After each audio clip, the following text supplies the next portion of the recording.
Shalom Yedidim, mes passions d'un hébreu m'emmènent à parler de ces hommes, de ces femmes bien entendu, qui font don d'eux-mêmes par une abnégation sans limite. Et je veux parler des médecins, des infirmières et parmi tous ces personnages, il y a quelqu'un que j'aimerais beaucoup vous rappeler parce qu'il appartient aux minorités d'Israël. Je veux parler du professeur Salman Zarqa, d'origine druze. Il est né en 1964, c'est un médecin israélien, aujourd'hui directeur de l'hôpital Ziv à Tzfat, Safed. Zarqa fut officier de l'armée israélienne, il est maintenant à la retraite, maître de conférences à la faculté des sciences sociales et de la santé de l'école de santé publique de l'université de Haïfa et maître de conférences au département de médecine militaire qui forme des médecins militaires à l'université hébraïque de Jérusalem. En 1982, il commença ses études au Tertion Medical School de Haïfa dans le cadre de la réserve académique. Après avoir obtenu son diplôme de médecine, il commence son service militaire et y poursuit une carrière de plus de 25 ans. Il fut médecin de bataillon, puis officier médical divisionnaire, chef de la branche de la santé de l'armée au quartier général du médecin-chef. En 2008, il est promu au grade de lieutenant-colonel et nommé au Haut Commandement Médical Nord sous l'autorité de l'ex-chef d'état-major Gadi Eisenkot. En mars 2013, il établit et commande l'hôpital humanitaire de Tsahal à la frontière israélo-syrienne pour soigner les victimes civiles syriennes, conséquente, bien entendu, de la guerre civile qui y sévit. À l'été 2013, il est nommé commandant en chef des forces médicales de Tsahal et chef du département de la santé du corps médical. Zarqa est titulaire d'une maîtrise en épidémiologie et en santé publique de l'Université hébraïque de Jérusalem, diplômé du National Security College et d'une maîtrise en sciences politiques et en sécurité nationale de l'Université de Haïfa. Il est actuellement, d'ailleurs, entre autres, son travail à l'hôpital Ziv, chargé de cours aussi à la faculté de médecine de l'université de Bar-Ilan. Le docteur Zarqa a deux spécialisations en santé publique et l'autre, une en santé publique et l'autre en administration médicale, en vertu desquelles il a été l'assistant du directeur général du ministère de la Santé, le professeur Roni Gamzo.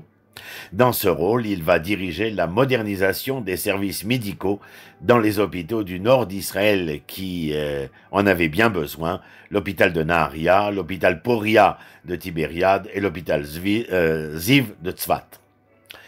Et aussi, bien entendu, dans ce cadre-là, la création de la faculté de médecine en Galilée.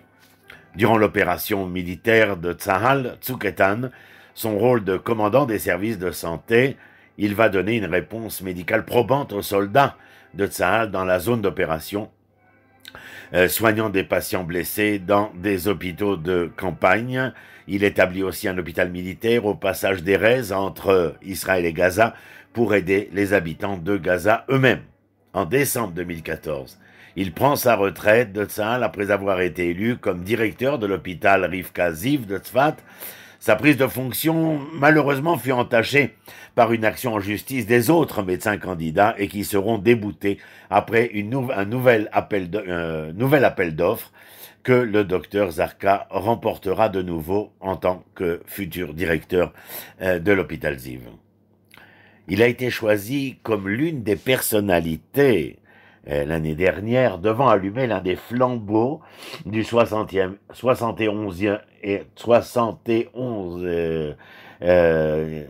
jour de l'indépendance, en raison de ses activités qui représentent l'attachement de l'État d'Israël aux valeurs fondamentales de la dignité humaine et du caractère sacré de la vie et le dévouement extraordinaire du personnel médical dans les hôpitaux publics israéliens, l'année dernière comme aujourd'hui, bien entendu, à l'heure où nous parlons.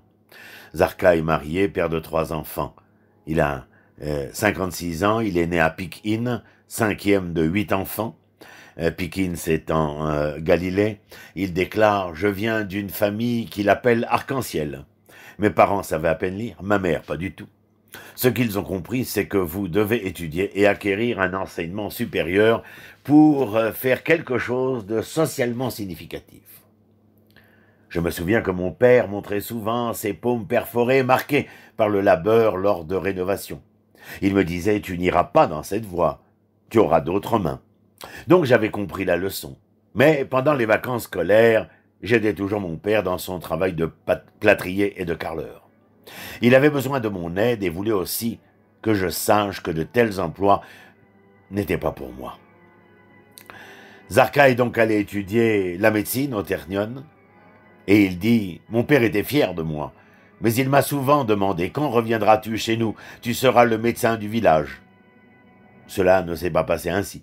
Mais mon retour dans le Nord, y compris à la direction de l'hôpital Ziv, a pour moi bouclé la boucle.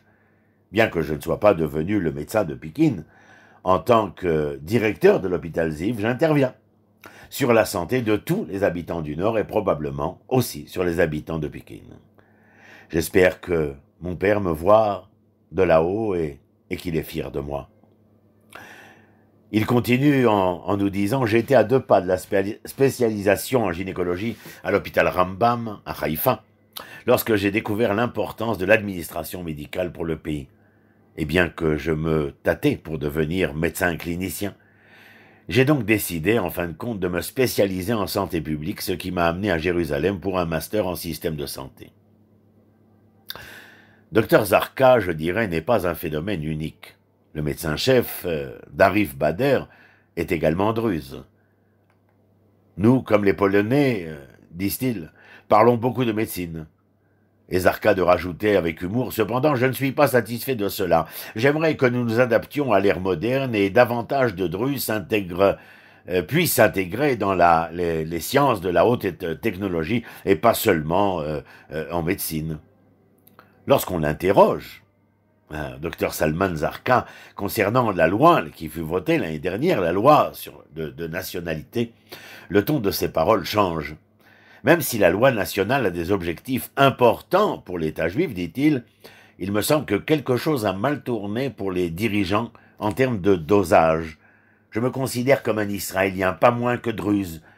Ne croyez pas que le gouvernement puisse venir et me dire « Vous n'êtes plus un citoyen désirable ou un citoyen quelconque ». Ce n'est pas le cas. Après tout, nous avons tous mangé ici, dans ce pays, dans la même écuelle. Le peuple juif n'oubliera jamais ce que les Druzes ont fait pour l'État après les événements de 1936, lorsqu'ils ont choisi la cause sioniste des Juifs, peut-être à cause des persécutions que nos minorités avaient subies. Je suis très fier qu'après la création de l'État, les dirigeants druzes soient venus rencontrer David Ben-Gourion et exiger de lui que le service militaire les concernant soit légiféré dans la loi plutôt que laissé à un simple volontariat. Il est difficile donc de croire qu'après tout le chemin parcouru ensemble, on viendrait nous déclarer citoyens de seconde zone.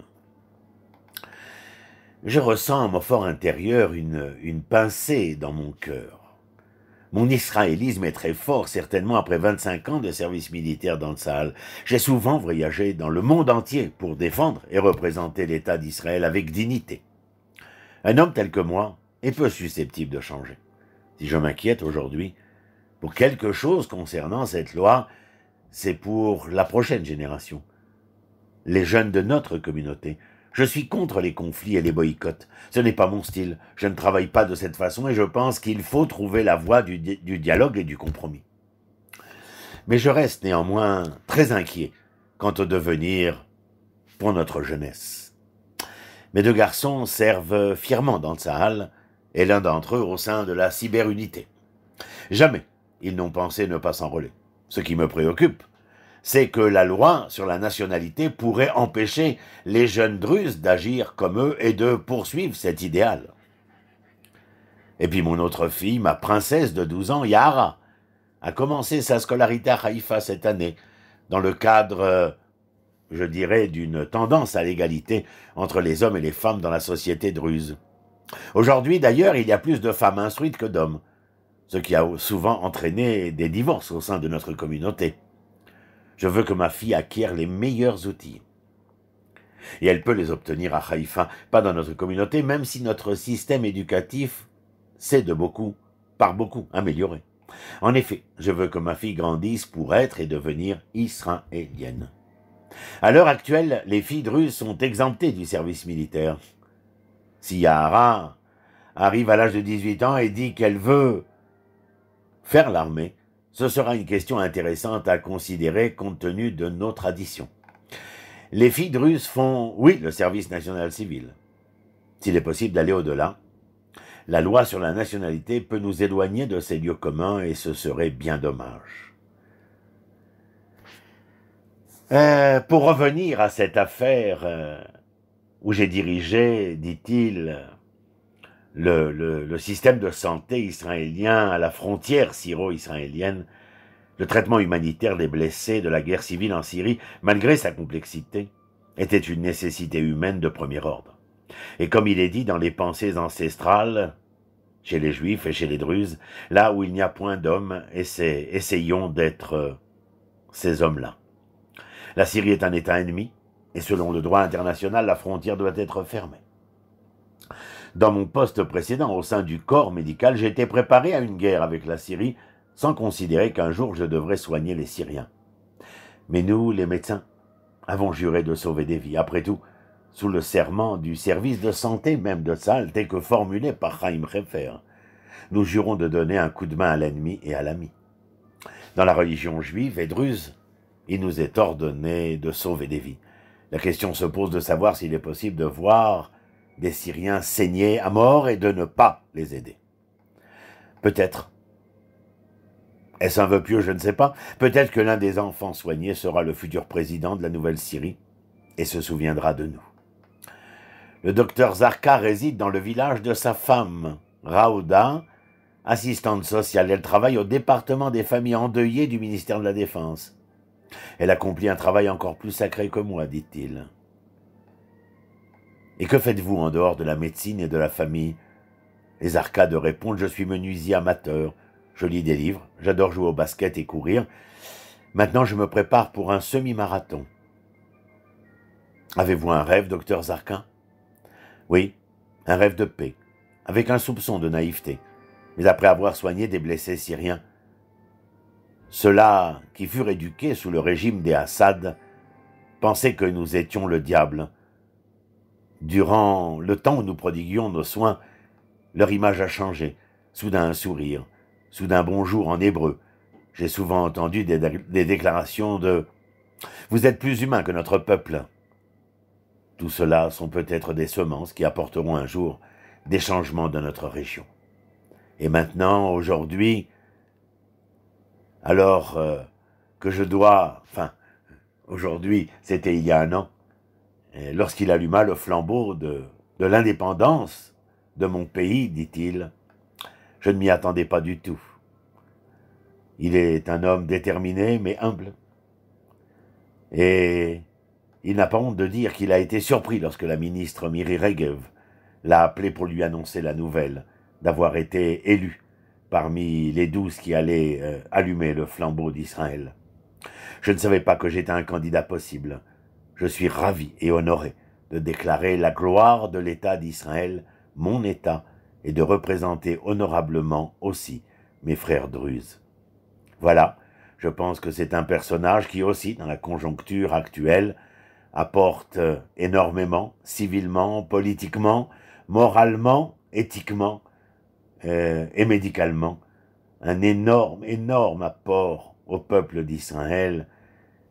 Et ce que nous pouvons souhaiter, c'est que tout un chacun de nous, vous, moi, nous tous, le peuple d'Israël et l'humanité tout entière, puissions voir enfin les portes de la libération, de la santé, s'ouvrir, se libérer, et nous proposer un monde où nous serons capables d'en établir un nouveau, plus juste, un peu à l'image du docteur Salman Zarqa. Shalom, shalom.